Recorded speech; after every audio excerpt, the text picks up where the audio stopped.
I'm Connor Old, and welcome to another episode of Masters of Controlled Chaos. And today we're going to be looking at a director that sort of surprised the public in 2015 with The Big Short. But I've been a fan of him I've been a fan of him from the beginning, and it's great to see sort of getting the respect that he deserves. He is the director of Anchorman, of The Other Guys, and like I said, of The Big Short. He is none other than Adam McKay. Welcome back, guys. If you're new to the series, what we do every single week is we break down a new filmmaker and talk about the general idea of what makes them great.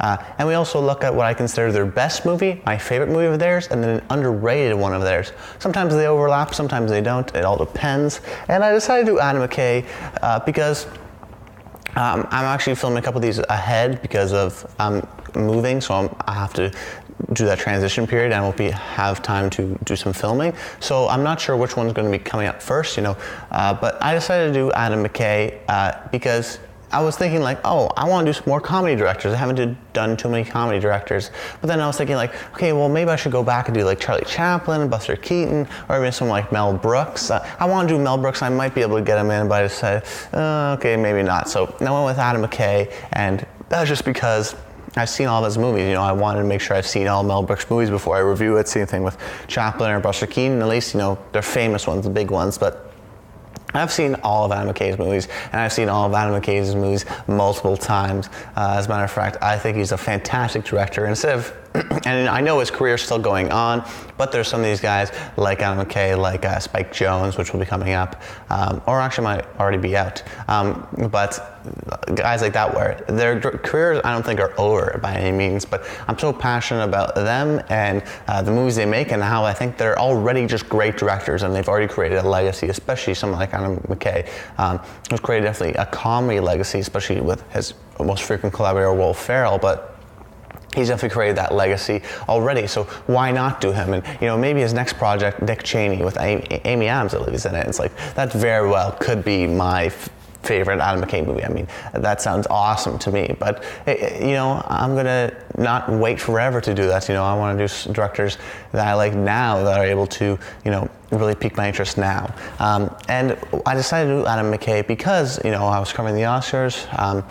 My big year was last year, but the year before that was when I really got really deep into the Oscars. I've always followed them. And, The Big Short, that was a big thing. It was Spotlight, The Revenant, or The Big Short, which one was going to be. And The Big Short sort of surprised everyone because the Producers Guild. And some people sort of bought that bait. I didn't, but it was still great to see Adam McKay get directed and then actually win for adapted screenplay, which was awesome to see because comedies, as we know in the Oscars, don't get a lot of love.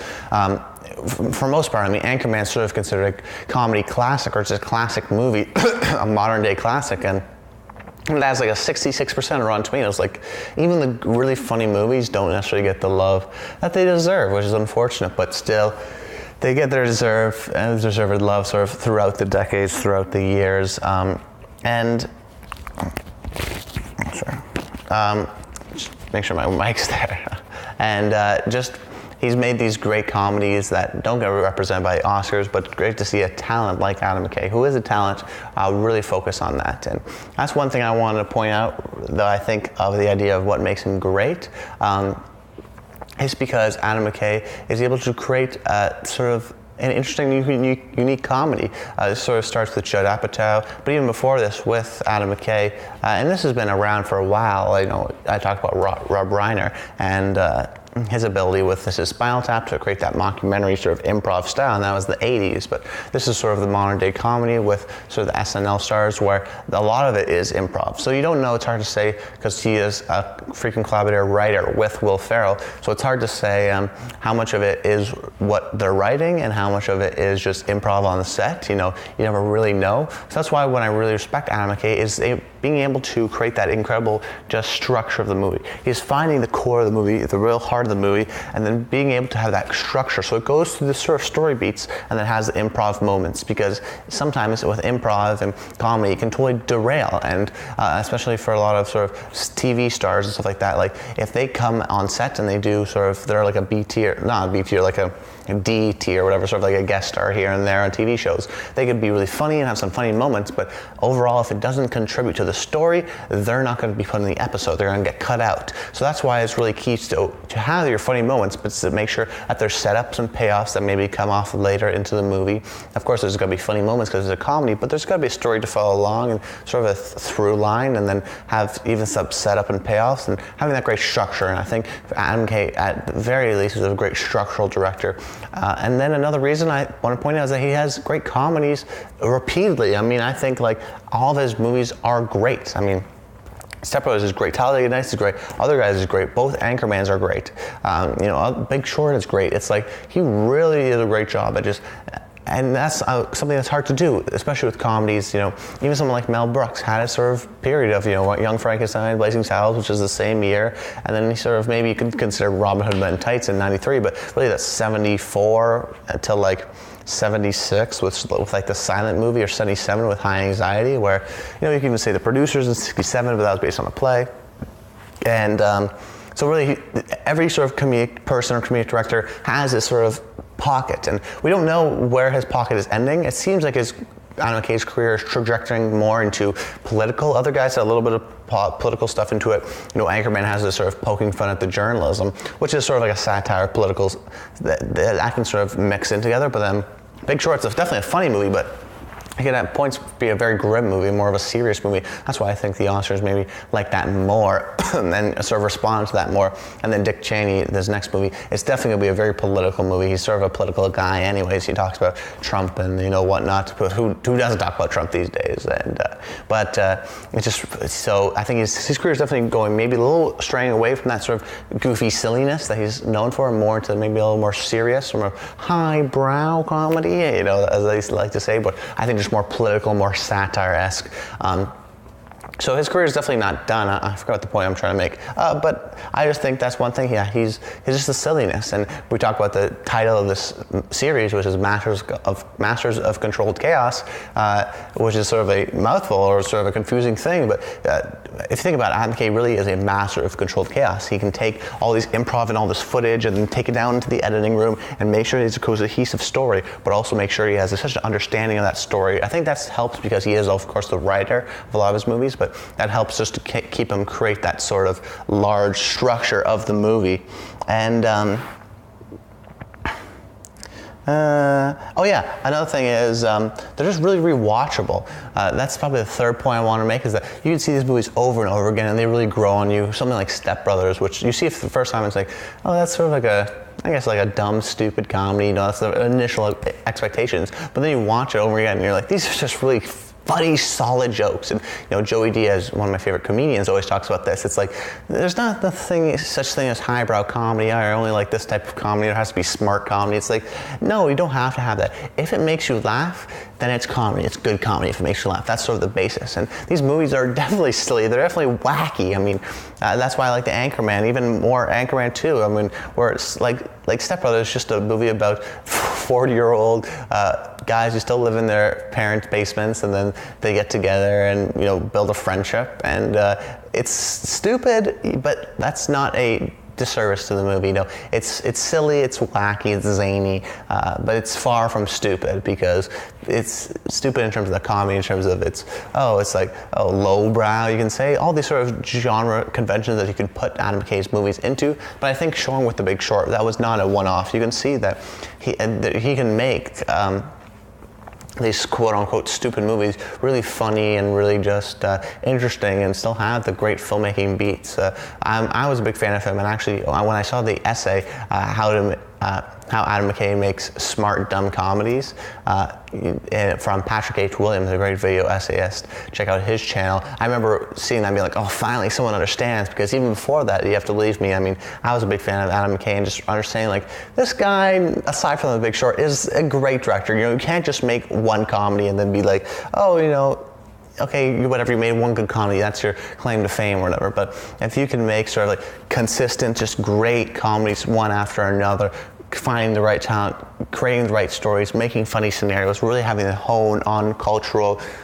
At the time, because comedy is so subjective and because it moves on, it's always hard to critique and say like why I love it. But I think he's been able to great job of just creating comedies back to back to back, which is so hard to do. Having that incredible structure and then having that rewatchability that all of his movies have. I think those are the big three things that why I really think. Adam McKay is a great director, and actually one thing I want to point out while I was reading about The Big Short, it's an interesting little point, is actually how he hides the cameras. I'm not sure if he does this on a lot of his sets, but it's a really interesting thing I just wanted to point out before, because I'm not going to talk about The Big Short, unfortunately. But what he does is he hides the camera, so people don't even know, the actors don't even know where the cameras are. He's just sitting in his chair and they're there and they're acting and there's lights and stuff. You can see the lights obviously, but he's just sitting, he's like, okay, action or whatever. And what he does is uses cameras and really far away and uses long lenses to sort of get in there. And so that's really interesting where we talk about creating a great environment for the actors to act and making them feel comfortable. And I think that's sort of the best way, where the actors don't even know whether they're on camera or not, if it's a close-up of their back, so they always give 100% of their effort. And that's why, Christian Bale got nominated for Best Supporting Actor for that movie, The Big Short, and I think Steve Carell got nominated for a Golden Globe, and just this, this Big Short was definitely a special movie, and I think a really well-made movie. I liked that a lot. I think it was like looking back at it, it's probably my number 4 movie of that year, right? Because it was The Martian and then McFarlane USA, and then Big Short's probably 3 or 4. Probably put Ex Machina at 3, and then Big Short at 4. But really, that's what I just want to leave off to show that, Adam McKay, he's not just like a silly comedy director that allows them to do whatever they want and puts it on the movie and people laugh. He's created these great lines. And speaking of just great funny moments, let's move over into what I consider his best movie, Anchorman. So almost how can you not go with Anchorman with his best, it's so obvious to go with sort of his first movie. I think it was his first movie because it's sort of his big one, the one that he comes on the scene with and really blows everyone away with. But Anchorman really, structurally, I think that what comes to a lot of with the best, because it's hard to, I always talk about it in the top 10 list. Is it the top 10 best or is it the top 10 favorite? Because I'm pretty good at having a distinction with that, where I recognize Anchorman's brilliance, but it's not my favorite. I have another favorite.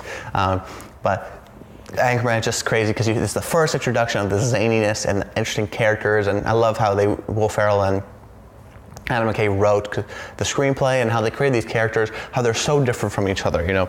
Paul Rudd is totally different from Steve Carell, who's totally different from Will Ferrell, and just the collection of everybody, and how weird and it's kooky, but it's just fun. It's a goofy time on the screen, but it's a lot of fun. Of course, the quotable lines of, I'm trapped in a glass case of emotions, the vocal warm-up techniques that he does, where it's like, the children are coming through the back door, and stuff like that. And then, of course, what's the other one I was thinking of? Oh yeah, 60% of the time, it works every time. I use that one too. That's like awesome quotable lines. It's created this awesome fan base that you can see that so proliferates the movie, and this sort of the celebrating this movie and Anchorman sort of having that cult following, because it really does have a great cult following, and I just feel like it's totally a rewatchable movie. And just like I said, it's so hard to say, oh, this comedy's really good. Why? Well, it made you laugh. It's not like this most in-depth character study or anything like that. It does have some emotional moments to it, but it's an interesting prospect where it's like, oh, we're going to make a movie about the news team, but the news team is so crazy and their shenanigans and sort of making fun of journalism and how that works and how these sort of idiots could be sensational stars. And like I said, that sort of political thing that's been early on set in Adam McKay's career, and then just it's so easy to watch over and over again. You know what you're going to get. It's like a nice home-cooked meal. It just makes you feel real good. Actually, I'm going to go over now into what I consider my favorite movie of his, and I didn't want to make this an Anchorman episode, but I'd be lying to myself if I didn't say Anchorman 2 is by far my favorite movie of his. I also think it is his most underrated movie. A lot of people think this is his worst movie. Why? I'll tell you why. One reason. Because it came after Anchorman. But for good old Connor Rolls here, I saw Anchorman 2 before I saw Anchorman. That was one of the first Adam McKay movies I saw. I saw the other guys first, and then I saw Anchorman 2 in theaters. And I wasn't a huge comedy fan. Maybe that's why I didn't really go back into Adam McKay's stuff. But I saw Anchorman 2. I was with a couple of friends. They wanted to see it. And I still remember that that theater experience to this day of just, I remember like the seat I was sitting in, where I was sitting in the right at the back where there was no one in front of me, so I could put my feet out in front and just laughing, dying of laughter in the theater. It was my first time where I was really dying of laughing. Another time was like This Is 21 Jump Street, and then again with This Is the End. And there's certain comedies that really hit you. I can watch Young Frankenstein from Mel Brooks will say, I just recently saw that again. And it's just like, oh, that's a really funny movie. It's like, oh, it's smart, and it has some really good, laugh out loud moments. But the Anchorman 2 and some of these other ones are really just significant in my mind because I was dying of laughter, or you couldn't help, you know what I mean? It was just so funny, and so very few movies could do that for me. And for some reason, Anchorman 2, I mean, way more than Anchorman did that for me. I think it's even more zany, more crazy. It does what a sequel does in terms of it totally ups the ante, but because Anchorman was with the great parts were the zaniest, adding more of the zaniest and almost more elaborate stuff was just so awesome. I think a lot of people discredit it because it came after Anchorman and was riding on its coattails, and maybe they say it wasn't as good as it, but it was still, I think it was funnier than that movie. People don't like the movie. It split people, but I'm definitely on the side of, I think that's an awesome movie, especially comedy sequels. A lot of comedy sequels aren't that good, but I love Anchorman 2, and just when the whole blind sequence when he goes blind, oh, it's just so funny. I love that stuff. And the thing is that you could say maybe it's uneven, another one, but it's the one I've rewatched more. And but I also want to give a quick shout to Other Guys. Other Guys is such a funny movie. I almost went with that. And Step Brothers I saw recently. It's like, it's so easy. Like, oh, I have an hour to kill. You know what? I'll make it an hour and a half, an hour 20 minutes, or whatever Step Brothers is, and I'll watch it on my phone. It's like I've done a huge cinematic experience, but it's just a fun time. And the story beats. It's just comfortable, sort of like a Pixar movie where you've seen a bunch of times. It's great, and it's just really comfortable to watch over and over again, and that, especially Adam McKay. I say 21 Jump Street and This Is the End, but then I look at some of the more 2000s comedies, aside from something like Superbad, really I'd say like Adam McKay movies, Talladega Nights, all these movies are really ones that I just get me laughing a lot. I guess there's maybe Will Ferrell too, but just get me laughing a lot. And Adam McKay has produced all these movies, so we're thankful for him and his sort of legacy he's been able to create in the comedy landscape. But anyways, guys, for all those reasons, that's why Adam McKay is a master of controlled chaos. If you like the video, make sure you comment below. Let me know your favorite Adam McKay movie. I know you've seen an Adam McKay movie. For me, it's like I've seen Adam McKay movies, and then I realized, oh, this is Adam McKay. He did this, right? So just realizing that and seeing who he was a great experience for me. And but that's it, guys. I hope you liked the video, and until next time, stay tuned.